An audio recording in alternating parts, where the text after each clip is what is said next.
আরো একবার দুর্ঘটনার সাক্ষী হলো ব্রহ্মপুত্র নদী। গুয়াহাটি মহানগরীতে সংঘটিত উদ্বেগজনক ঘটনা। নদীতে তলিয়ে সন্ধানহীন 5 জন, আশঙ্কাজনক অবস্থায় উদ্ধার করা হয়েছে 4 জনকে।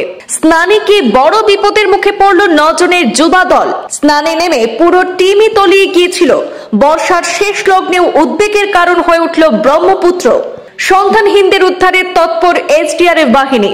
9 জনের মধ্যে 4 জনকে জীবিত উদ্ধার করা হলেও আশঙ্কাজনক অবস্থায় চিকিৎসাধীন করা হয়েছে 4 জনকে।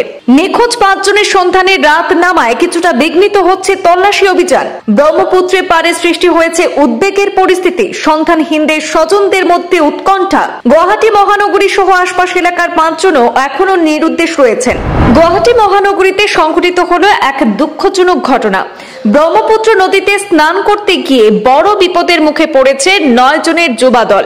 স্নানে নেমেই নদীতে তলিয়ে যায় 9 জনের পুরো টিম।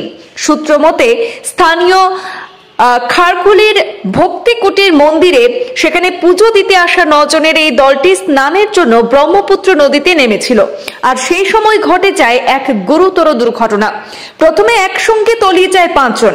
গভীর জলে সঙ্গীরা তলিয়ে যাওয়ার পর তাদের খোঁজ করতে গিয়ে তলিয়ে যায় বাকি 4 জনও। তাৎক্ষণিকভাবে এসডিআরএফ বাহিনী উদ্ধারে নেমে 4 জনকে মুমূর্ষ অবস্থায় উদ্ধার করতে সক্ষম হলেও 5 জনের কোনো খোঁজ এখনো পাওয়া যায়নি। উদ্ধারকারী দলের সদস্য সংখ্যা বাড়িয়ে সেখানে তৎপরতা জোরদার করা হয়েছে। তবে ঘটনার পর রাত নামায় উদ্ধার অভিযান কিছুটা ব্যাহত হচ্ছে। নিখোঁজদের জীবিত উদ্ধারের সম্ভাবনা নিয়ে উদ্বেগ রয়েছে।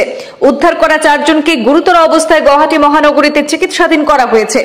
এই ঘটনাটিকে ঘিরে সমগ্র এলাকা জুড়ে ব্যাপক আলোড়ন সৃষ্টি হয়েছে। খবর পেয়ে দ্রুত ঘটনাস্থলে পৌঁছেছে পুলিশ, এসডিআরএফ এবং এনডিআরএফ বাহিনী। নিখোঁজ 5 জনের এখনো বিস্তারিত পরিচয় জানা যায়নি। তবে প্রাথমিকভাবে জানা গেছে যে নিখোঁজদের মধ্যে রয়েছেন বিশ্বনাথের প্রতাপ, গুরগাঁওয়ের সাগর, গুয়াহাটির অভিজিৎ, বঙ্গাইগাঁওয়ের রৌনক চন্দন এবং শোনিতপুরের উপেশ কুমার। শেষ খবর অনুযায়ী ব্রহ্মপুত্রের দুর্ঘটনাস্থল কঠোর নিরাপত্তায় ঘিরে রেখেছে পুলিশ প্রশাসন।